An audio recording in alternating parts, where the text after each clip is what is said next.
waxaan hore u soo aragnay mobilka noociisu yahay Galaxy A12 mobilkaas oo runtii ah mobilka kamid ah mobileska ugu faraha badan leh ay isticmaalaan dadkeenu kaasoo inta badan lagu iibsado qiimo dhexdhexaad ah amba qiimo hoosaba haddaba waxaan maanta idin wadaa mobilka noociisu yahay Galaxy A13 mobilkan runtii ah mobilkii bedelay mobilkii isaga ka horeeyay ee noociisu ahaa Galaxy A12 waxaan hadaba ku sameynaa wuxuu noqon doonaa unboxing iyo soo kale aynu ku sameynaa review kooban. السلام عليكم ورحمة الله وبركاته. مقعي وقرأ حكا ديك داوانسانا وچانالك مراسل.com. هدي هذا بو نيمانو موبيل كنو عيسو يهي Galaxy A13 كا موبيل كي بدلي Galaxy A12 كا وليو نوع عيسى 4G. واي موبيل كنو وحو ليه يمرو يهي 4G موديل يمرو يهي 5G موديل. كان هذا قاعد هاينو كو هاينا وحا وي مركو يهي 4G. لابدا موبيلنا وي كردوي مركو يهي 4G يمركو يهي 5G. هذا بينو سو هرسين بالانبوكسين إنا كو سينا موبيل كا inagu isla eegi doona kartoonkiisa iyo waxa uu ku tagi doono kadib waxaan ku xigsiin doonaa review-giisa inaan isla galno haddii hadda uu nimaadno bal mobilkan A13 iyo kartoonkiisa waxa ku guda jira wuxuu noqon doonaa waxa ku soo horay waxa weey horta waa USB-gan oo noociisu yahay Type-C iyo soo kale charger-kan oo cabirkiisu yahay 15 watt isagoo la mid ah mobilkiisa ka horeeyay ee noociisu ahaa Galaxy A12 waxa soo kale ku jira wuxuu noqon doonaa waa mobilkii oo noociisu yahay Galaxy A13 iyo soo kale birtii lagu gelinay kaarka waxa soo kale mobilka hadhow tala kartoonkiisa aan ugu tagi doono wuxuu noqon doonaa waa inaan wadan headphone-nadii amba xarkihii dhagaha haddii hadaba u nimaado bal imikana mobilkan A13 iyo runtii design-kiisa iyo display-giisa oo ah kan hadda aan gacanta ku hayno runtii mobilkan A13 waxa uu yahay mid ka fudud mobilkiisa ka horeeyay ee A12 inkastoo xataa xagga shaashada marka ay noqoto وموبايل كان وكم وياهي A2 ألفكي أو يسوي 6.5 هالك وكان كياهي 6.6 لكن ستروح وياهي مثل كفل موبايل كي A2 ألفكا حق يسوي كها لا بقول 5 جرام كان واحد وياهي بقول يشين 19 جرام كاسو خرج هذا الموبايل كان رنتي إنه غمد أضفود أو أضيق الدريم دون صدقوني ما ما بالريسوليوشن كموبايل كان وحرت موبايل كانوا ياهي فول HD ريسوليوشن يسوي كان لقيا أم بقهوة الموبايلكي A2 ألفكه isagu u bedelay oo dhinaca resolution runtii uu aad uga fiican yahay waxyaabaha kale runtii mobilkani uu ku fiican waxa kamid ah wuxuu ka samaysan yahay muraayadiisa hore waxa ka samaysan tahay maado noocyada Gorilla Glass 5 taas oo runtii inta badan adag amba sayarba in mobil qiimihiisu ka hooseeya $200 aad ku hesho maadadan Gorilla Glass 5 taas runtii mobilka u fiican amba mobilka u sahasha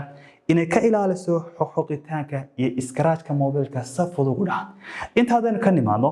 waxa mobilkan xagiis damo ka samaysan yahay plastic taas oo runtii ka dhigtay mobilkan inuu noqdo mid fudud haddii soo kale xagan damba aynu eegno iyo kamaradihiisa bal waxaan ku siin doonaa 10 second inaad ka fikirto marka u horeysa ee kamaradahan ay ku dhacaan indhahaaga iyo mobilka ku soo dhacay maskaxdaada 10 second way noo bilaabeen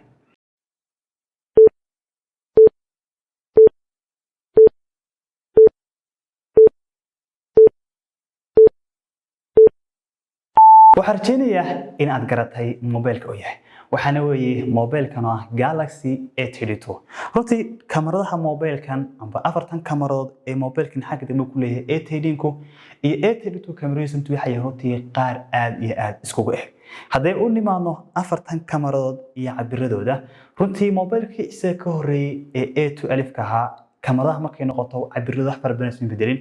kaliya kamarada mainka oo A2 alifka 40 megapixel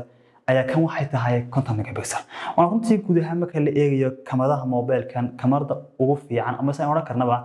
aad bay u wanaagsan tahay dhinaca resolution-ka iyo qaabka ay u soo saarayso ama se ay u qaadayso sawirka inkastoo kuwa kale noqoto selfie-da hadii noqoto makrada inta kale ay fiican yihiin laakiin se waxa oran karnaa waxa upgrade ku jira waxa weeye waa kamarada mainka hadaba in kale uu nimaano dhinaca speed-ka ama se performance-ka mobilkan iyo qaabka uu kugu socodsiinayo abiska aad u baahan tahay waxay noqon doontaa waxa ku jira runtii processor noociisu yahay Exynos 850 kaasoo marka la eego processor-kaasi nooca uu yahay iyo qiimaha mobilkan lagu iibsan la oran karo macquul ayuu ku yahay mobilka wana processor ku jira mobilka noociisu ahaa A21s laakiin se marka la eego mobilkii isaga ka horeeyay ee A12 ka ahaa processor ku jira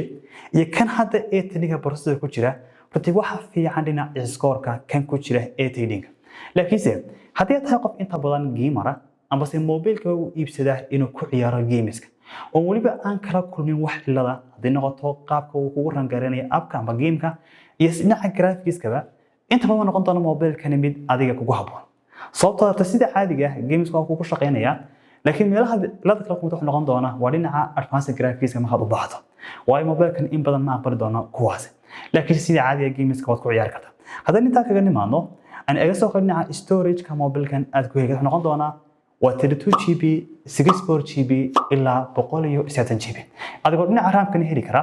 marka 3GB iyo 4GB ilaa laga gaarayo 6GB oo RAM haddana waa dhinaca batteriga mobilkan ATD-ga runtii batteriga wuxuu ka mid yahay meelaha ugu fiican yahay mobilkani ama astaamaha ugu fiican ee mobilka uu leeyahay marka wali la mariyo tijaabo caadi ah oo normal waxa uu leeyahay 5000 mAh oo dhinaca batteriga taas hada ku sahli doonta mobilkan in waqti badan aad isticmaasho isagoo dabku aanu ka dhicin haddii baliba kale u limaadno dhinaca colorska mobilkan ATD-ka aad ka heli karto way waxa dad fara badan markay mobilka iibsanayaan inta badan eega colorka mobilkaasi uu yeelan karo sida caadiga ah waxa mobilkan yeelan kara 40 color ee hadda idin muuqda aniga si hadda colorka soo cajiyo waxa waa colorkan hadda idin muuqda ee gacantaba aan ku hayo adiga laftarka colorkaad ka qaadan lahayd dad iibsata mobilkan ATD-ka qaybta commentiga ayaad nagu reebi doontaa haddana inta ka yimaado review-ga mobilka iyo unboxing-kiisaba haddaba imkaan ku siiyo farsamo aad ku iibsan karto mobilkan ATD-ka haddii aad bedelayso mobilkaaga A2 alifka ahaa iyo haddii aad ku bedelaysaba mid kale oo u baahan tahay inaad qaato mobilkan ATD-ga waxaan ku sameyn karnaa amba se ka shirkad ahaan waxaan ku sameyn karnaa in mobilkaaga hore aad keento kadib lagu qiimeeyo kadib lagu bedelo mobilkan ATD-ka adigoo isticmaalaya adeegga isku bedelka ee shirkadda Muraso